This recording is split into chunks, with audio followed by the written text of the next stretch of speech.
मतलब 3:15 बजे अगर इस तरह का इंसिडेंट हो तो उसके लिए कोई प्रिपेयर्ड भी नहीं था।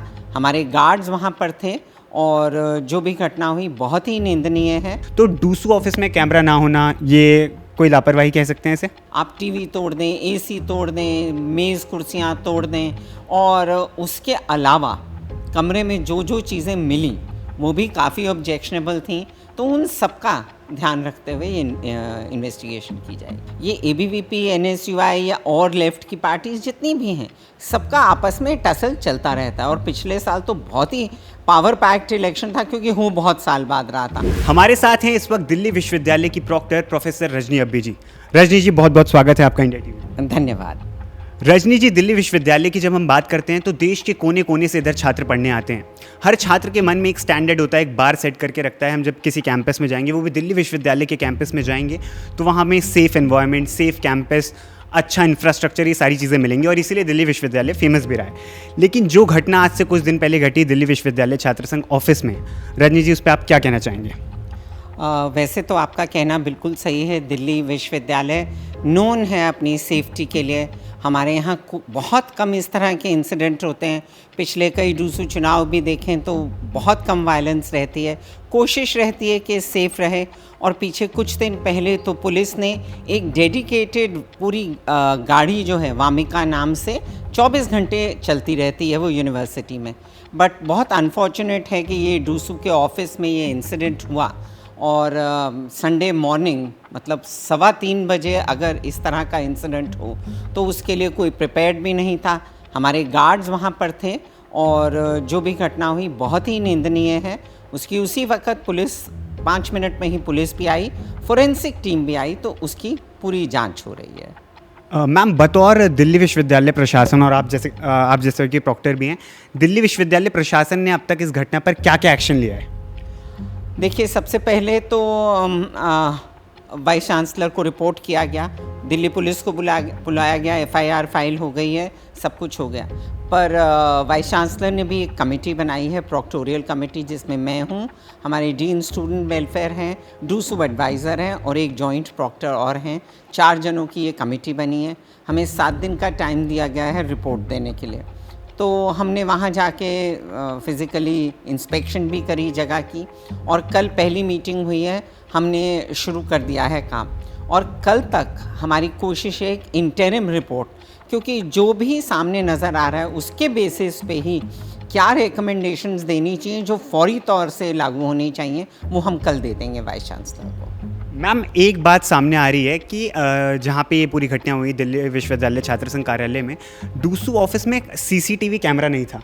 तो सीसीटीवी कैमरा ना होना, ये क्या प्रशासन के तौर पर, या फिर क्योंकि अब तक देखा गया है कि दिल्ली विश्वविद्यालय छात्र संघ के भी चुनाव होते हैं तो दोनों छात्र संघ संगठनों में गर्मी बनी रहती है थोड़ी सी, तो डूसू ऑफिस में कैमरा ना होना, ये कोई लापरवाही कह सकते हैं इसे?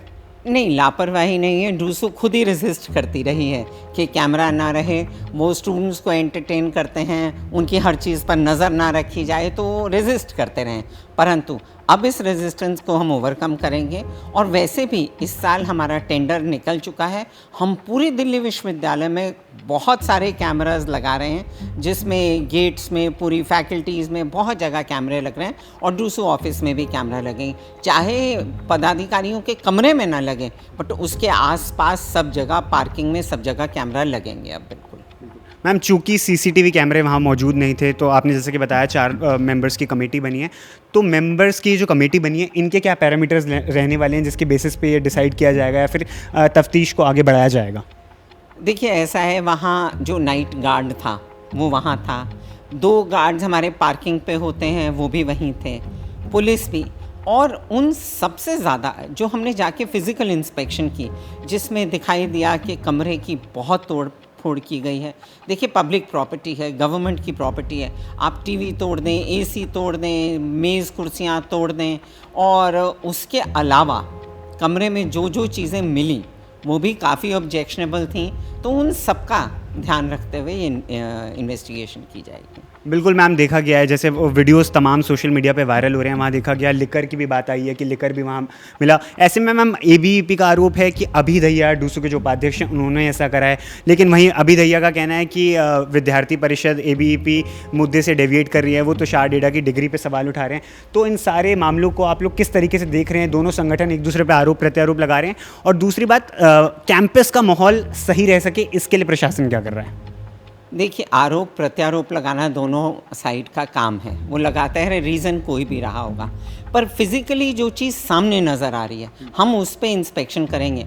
अब क्या रीज़न रहा उसका, किसने क्यों किया, अभी हम उस पर नहीं जा रहे क्योंकि हमारे पास उसका ये एविडेंस नहीं है। देखिए, आरोप लगाना कि उसने इस वजह से किया, उसने इस वजह से किया, हम उस पर नहीं जा रहे, पर जो काम हुआ है वो बहुत निंदनीय है, आगे ना हो, ताकि स्टूडेंट्स का डूसू में विश्वास बना रहे। ये बहुत ज़रूरी है, विश्वास बना रहे। स्टूडेंट्स जो है अपनी कंप्लेंट्स लेकर, DUSU is a representative body, तो वो स्टूडेंट्स की कंप्लेंट हमारे पास लेके आते हैं, तो उनकी अपनी विश्वसनीयता जो है स्टूडेंट्स में बनी रहे, ये हमारी पूरी कोशिश रहेगी। मैम, पिछली बार डूसू के चुनाव हुए और उससे पहले कोविड के चलते डूसू के चुनाव कई सालों तक नहीं हुए थे। ऐसे में सितंबर के महीने में टेंटेटिवली डूसू के इलेक्शंस होते हैं, तो जिस तरीके से 2 महीने पहले ही इस तरीके का माहौल हो गया है स्टूडेंट्स, छात्र संगठनों के बीच, स्टूडेंट्स के बीच, तो आने वाले टाइम में डूसू इलेक्शंस में बहुत सेफली कंडक्ट किए जा सकें, छात्रों के बीच में एक अच्छा माहौल रहे, डूसू प्रॉपर तरीके से काम कर सके, स्टूडेंट्स के बीच में एक डूसू का एक अच्छा माहौल रह सके और इन्वायरमेंट एक अच्छा मिले, उसके लिए प्रशासन किस तरीके से तैयारी कर रहा है आने वाले समय के लिए? इसीलिए मैंने बोला कि हम जो इंटरिम रिपोर्ट देने वाले हैं उसमें यही मद्देनज़र रखेंगे कि आगे के लिए एनवायरनमेंट सेफ़ रहे, स्टूडेंट्स के लिए सेफ़ रहे।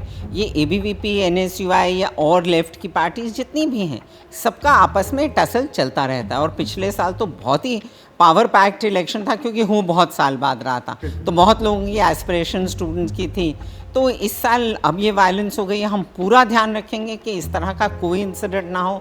हमें पिछले साल भी पुलिस से बहुत सहयोग मिला था, इस साल हम उससे भी ज़्यादा ध्यान रखेंगे, और उम्मीद करते हैं, कोशिश ये रहेगी हमारी कि जितने सीसीटीवीज़ उससे पहले लग सकें वो लग जाएं।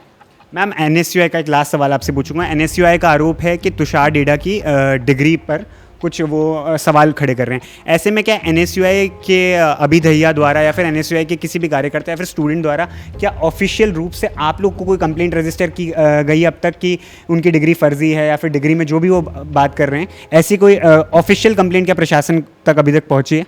उन्होंने एक कंप्लेंट शायद वाइस चांसलर साहब को लिखी है, बट जो भी उसका प्रोसीजर है वो बिल्कुल फॉलो किया जाएगा। लिंगदो कमेटी की रिपोर्ट जो है, जो उनकी रूल्स रेगुलेशंस है वो भी देखी जाएंगी, और जो भी होगा बिल्कुल न्यायोचित होगा।